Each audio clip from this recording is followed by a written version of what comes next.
Let's talk about this, guys. DL Hughley's daughter has people talking after a viral video that many viewers are reading as one of those marry the nerd speeches. And no, this is not about misandry in the strictest sense.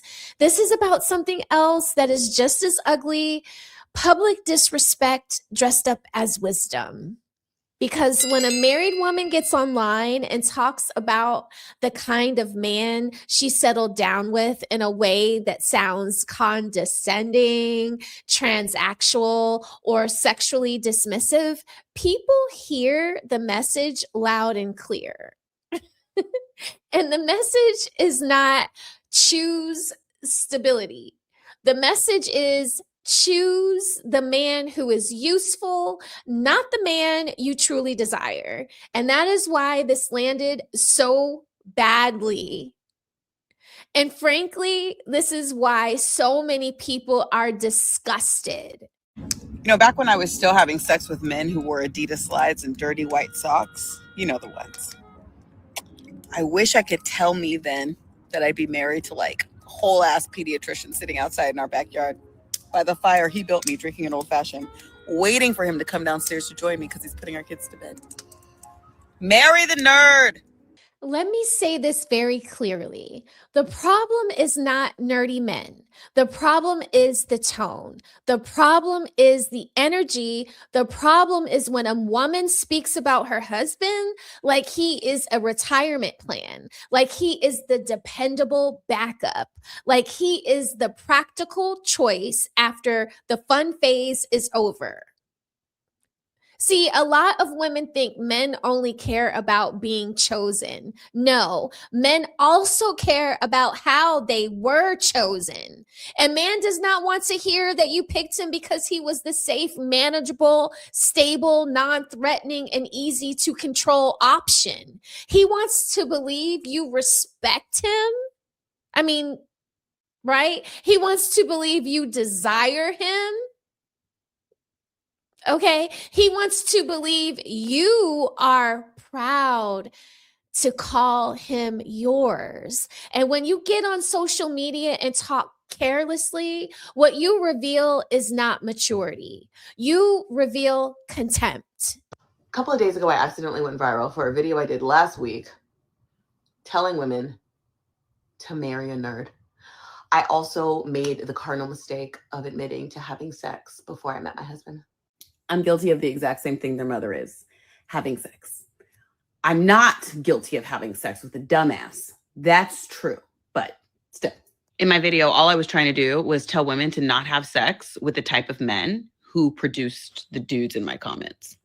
And men from all across the internet are making think pieces about it. I'm a slut, I'm a skank, I got trains run on me, my husband was my last option, I settled, he settled, may this love never find me, that kind of thing. And before I met my husband, I used to eat men like that, like the ones in my comments, alive for funsies. And I know the joke, oh, you used to swallow dick. Oh, God, make better jokes. You guys have been telling the same fucking jokes since like the Salem witch trial. Like, in The Wizard of Oz, when the lion tries to scare Dorothy and she like goes like, what the fuck are you doing? And he goes, oh, I'm actually like, I just need some courage. Like a lot of you are just trying to figure out how to be a man. And that's how it comes through. Like, you're really that mad that you took time out from your job at Publix to do a 45-second think piece on a married woman talking to other women. I don't see the masculinity in it. A lot of you glitch when you hear that a woman has had sex before she met you because you know that you could never measure up in real life. All that practice you've had in your room in the dark with the flashlight, the thing with the vagina on the end, but it looks like a nightlight. You already know that you would never measure up in real life. And a woman who has had sex with a human would know that. Which is why a woman having sex before she met you scares the shit out of you because you know you're cooked. I saw this study the other day that said 50% of you have never even asked a woman out in real life. Guys, 50% of you have never even grown the cajones it requires to walk your little ass across the street and ask a woman you think is attractive for her number, and you're in my comments trying to flame me for dating 10 years ago, baby, it's giving you're a virgin who can't drive. I use the euphemism, look it up, of dirty socks to talk to women who is my main target about dating the type of men that ultimately don't align with you long term. Now, the men I dated were in like law school, med school, like, you know, working at Goldman Sachs and stuff like that. So like, it was a euphemism. I wasn't actually talking about like you, like, no. Y'all are the same dudes talking about Russell Wilson's so gay. Can you imagine stepping up and like raising a child that wasn't yours? Before your shift at the Piggly Wiggly, the audacity. The same men who tell women who have had children that they're run through, like your mom was. Like, the misogyny is never going to fly for me. I'm entirely too smart. And frankly speaking, I blame my father. I have entirely too much money at my disposal to give a shit. The amount of you that look like demigorgons, like true demigorgons, telling women that they are passed around. Sorry, hold on. The married women in my comments are like, yeah, I love my IT nerd. I love my software engineer. I love my neurosurgeon.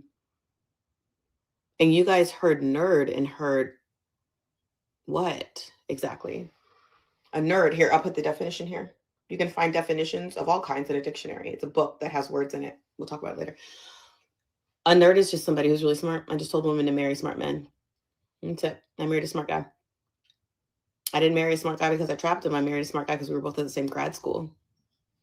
And we ran into each other. That's probably why I don't run into you. Do you know the kind of man it takes to deal with me every day? My mouth? I married the only man I ever met I didn't want to eviscerate. I married the only man I ever met I didn't want to flame and break apart because I could. But you make it easy. And I look at your comments and you guys basically circle jerking each other. And all that comes through to me is how weak, how unoriginal, and how small you are.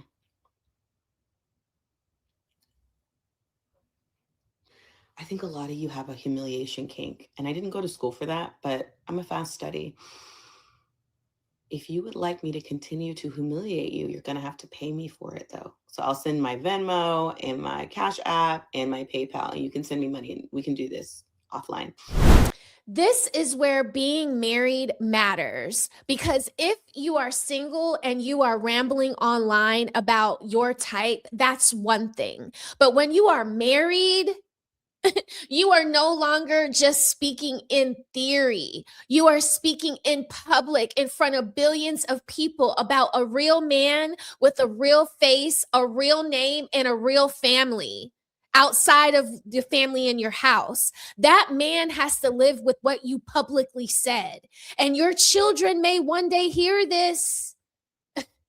Your husband may already know you are that kind of woman in private, but social media turns private disappointment into public humiliation. His mama has to hear you.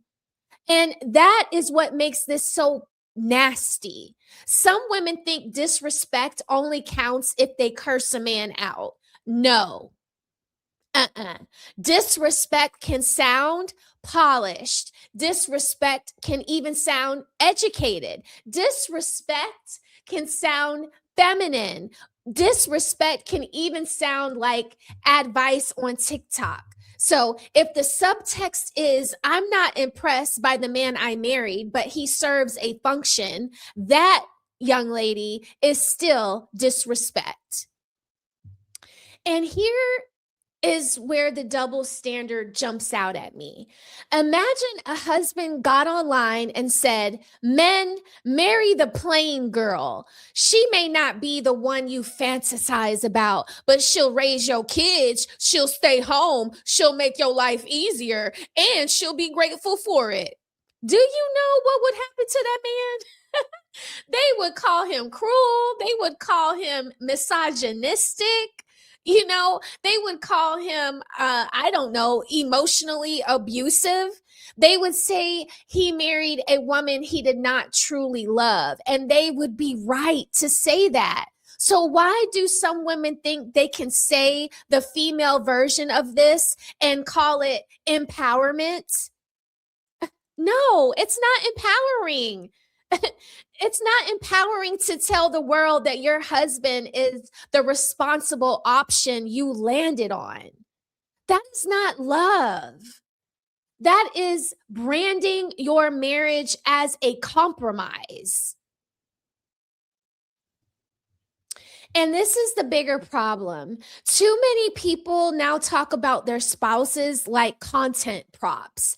Every private thought does not belong online. Every joke does not need a ring light. Every marital truth does not need a caption. Some people are just so used to performing that they do not even realize when they are degrading the person they sleep next to. And that is, to be honest, this kind of content, it just basically thrives on the internet because it rewards shock, pettiness, and superiority. You get more attention sounding slick than sounding loving. I don't know why we are like this as humans, but it's disgusting. More clicks sounding shady than sounding grateful. More engagement sounding above your spouse than sounding devoted to them. But virality is not virtue. And just because people laugh does not mean you did not expose something dark about yourself. This is what I think people are reacting to most. Not just the words she said, the attitude behind her words. Because when a woman talks about marry the nerd in a smug way, some people hear, "I had one kind of desire for the exciting man and a different kind of respect for the man I actually married." That is a painful message. And if your husband is listening, what is he supposed to do with that? Feel honored? Feel chosen? Feel secure? No, he is supposed to sit there and accept being translated to the world as the useful one. This is why this kind of messaging creates resentment in marriages, because nobody wants to be loved like an appliance.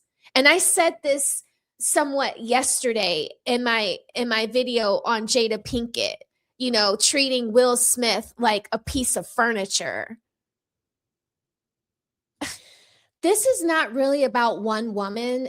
This is about character. If you are married, protect your spouse in public. That should be basic. Gas them up in public. Correct them in private. Honor them in public. Wrestle with your frustration in private. That goes for wives and husbands. Marriage cannot survive long term if one partner keeps using the other for social currency. And that is what this starts to feel like. It doesn't feel like intimacy. It doesn't feel like admiration. It's not partnership. It's social currency. And the sad part is some people do not realize they are cheapening their own marriage while trying to sound clever. Sorry, I'm so sorry, y'all. This got me like really passionate, okay? So no, I would not file this strictly under misandry, okay? I would file it under something more common, more corrosive, right? Casual, marital disrespect. This kind the kind that sounds cute online and cuts deep at home, the kind that tells men be stable, be useful, be dependable, but never promises them dignity of genuine admiration. And that is exactly why this clip struck a nerve with so many, because a lot of men are tired of hearing that they should build themselves up to become husband material, do everything right, only to still be spoken about like the consolation prize. That is not love. That is insult with better lighting. Let me know what you think in the comments, please. Please let me know. Was this just clumsy wording, or did it reveal something deeper about how some women really see the men they marry? Let me know. Bye-bye, rosebuds.